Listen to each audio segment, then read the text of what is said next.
Programa não recomendado para menores de 10 anos. No programa passado, eu disse que nós íamos tocar hoje num assunto que foi um grande sucesso quando fizemos essa entrevista Sim. no programa Mais Saúde da Rádio América, que vai por toda a rede, pela rede Canção Nova, Brasil e Além Brasil, né? Relacionamentos tóxicos. Ai, ai, Ai. Traduz, porque tem vários. Você tem um relacionamento tóxico que você pode ter na escola, Sim. você pode ter no namoro, Sim. você pode ter no casamento. Mas e aí, eu tô casada, E agora? e agora? Eu casei pra vida, como vai ser? Vou chutar? Vou jogar fora no lixo? Não tem como. Que é por isso que a gente fala da psicologia com os olhos da fé, porque a gente sabe que existe um sacramento aí, Sim. né? Mas vamos conversando assim, olhando esse detalhe. O que é, no geral, um relacionamento tóxico? Eu acho que o próprio nome, ele traduz muito isso, né? Tóxico. Tóxico é aquilo que não faz bem. É aquilo que, ao ser ingerido ou tocado, causa em nós algumas reações adversas que nos faz mal, né? Então, a toxicidade, ele é isso. O que é tóxico? É aquilo que não foi feito para estar ali, naquele momento, para você, né? E tem uma característica do relacionamento tóxico que, geralmente, as pessoas só sabem que estavam no relacionamento quando elas terminam. Exatamente. E fora que depois que termina, vem um monte de gente. Ainda bem que você terminou. Eu avisei, ainda bem, não queria falar nada, mas... Ai, e aí? É muito difícil, né? Então, como que a gente identifica? Primeiro que não se trata só de uma relação homem-mulher. Sim, estava pensando nisso. Né? Você pode ter uma amizade tóxica, infelizmente, pais tóxicos. Olha. Né? Isso é muito comum, mais do que a gente imagina. É mesmo. Mas, principalmente, o relacionamento tóxico, ele traz a sensação... algumas sensações. A primeira é o seguinte, parece que você está devendo sempre para alguém ou para alguma coisa, né? E ele cerceia a nossa liberdade. Eu deixo de ser eu ao lado dessa pessoa. Então, chega um amigo aqui, eu brinco, eu falo aquilo que eu penso, ou aquilo que eu me sinto à vontade em falar, e na hora que chega uma outra pessoa, que pode ser o pai, a mãe, o marido, o filho, até o filho, amigo, amiga, parece que eu tenho que pensar nas palavras, eu tenho que pensar em como eu me visto, como eu ando, como eu sento, como eu olho. E não se trata aqui de ciúme, se trata de uma espécie parece que eu estou sendo vigiado e eu me sinto, sem perceber, sendo alguém que não sou eu. Então, esse é o cerne do relacionamento tóxico. Então, eu deixo de fazer coisas que eu gosto, eu deixo de ir a lugares que eu gosto, eu deixo de ter amizades com pessoas que eu gosto, eu começo a me despersonificar.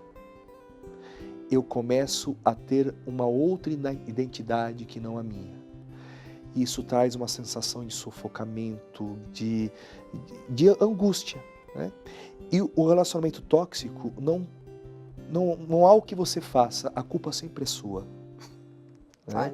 Então é você que não falou direito, é você que fez errado, sempre, e a gente se sente culpado realmente. Fui eu. Uma outra característica do relacionamento tóxico é o seguinte, a pessoa que está do seu lado faz questão de potencializar as suas limitações.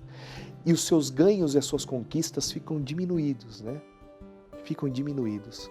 Eu consegui um emprego novo e parece que é um balde de água fria, mas não é longe da sua casa? Nossa, mas vai sair de casa 1 hora antes? Né? Mas será que lá é tão bom assim? Então, a gente começa a repensar as nossas conquistas. Isso atinge a nossa autoestima, isso atinge a nossa identidade, isso atinge as nossas motivações. E aí eu começo a me isolar porque eu não sou tão bom assim. Então, por conta de um relacionamento tóxico, eu me isolo de outras relações. É contaminante. É contaminante. Gente. É contaminante. E a pessoa que é tóxica? Boa. Porque agora me veio isso. Excelente pergunta. A gente sempre olha pro lado de cá, né? Às vezes a pessoa é tóxica e nem sabe que é. E o que a torna tóxica? Olha, insegurança, medo e às vezes se sentir diminuído. A outra pessoa, a luz é tão forte que do lado dela eu me sinto tão apagado que eu preciso de alguma forma me sobressair e sobreviver.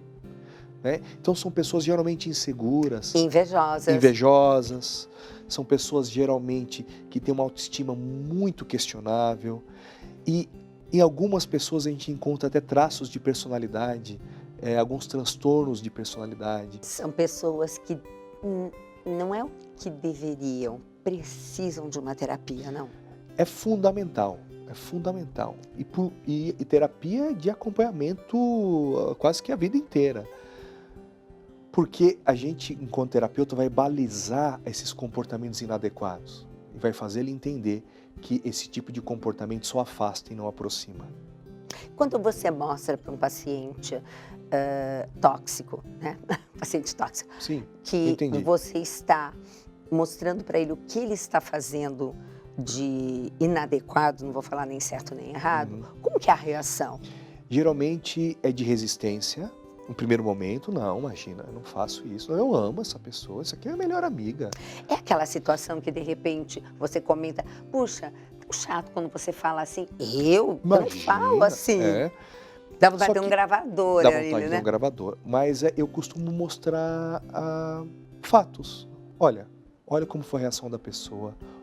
E isso é uma resposta do seu comportamento, né?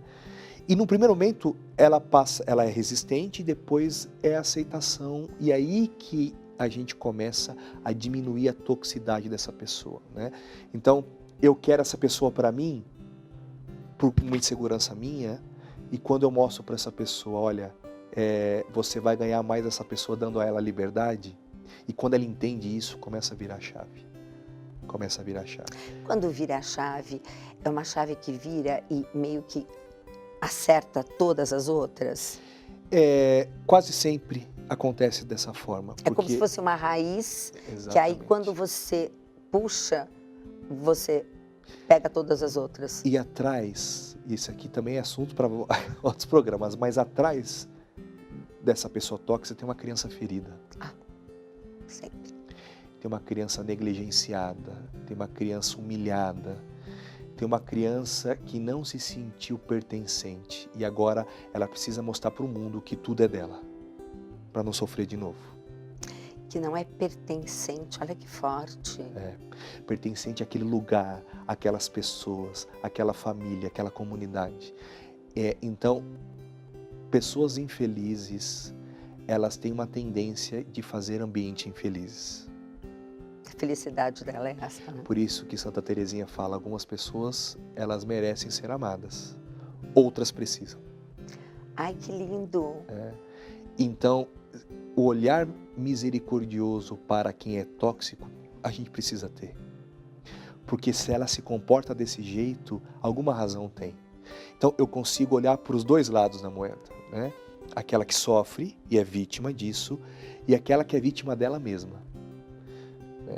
Então, quando a gente olha uma pessoa que é tóxica e só olha o comportamento, a ponta do iceberg, como você gosta de dizer, a gente não ama o ser humano, né? A gente, então, corrige o comportamento e é o comportamento que precisa ser mudado, mas é o ser humano que precisa ser amado. A tal terapia comportamental? A gente tem várias teorias aqui que podem ser mas eu acho que é que nem o paciente quando chega com dor e inflamado e pede, eu preciso de um outro remédio, de um outro analgésico, de um anti-inflamatório melhor, que esse não está funcionando. Aí a gente explica, escuta, você está assim porque você está sentada em cima de 2 taxinhas. Perfeito. Vai adiantar aumentar a dose, mudar o remédio? Tem que tirar a causa. E é isso que a psicologia, e principalmente quando a gente conversa, eu amo as nossas pautas por causa disso, essa visão que o Dr. Gustavo tem de não perder a ótica de Deus, a aquele alicerce que é da gente, que a gente não pode esquecer, que é a nossa base. Gente, próximo programa nós vamos falar sobre, e agora? Eu estou vendo que eu casei com um marido tóxico. E agora? E agora? Eu casei com uma mulher tóxica. E agora? Não perca.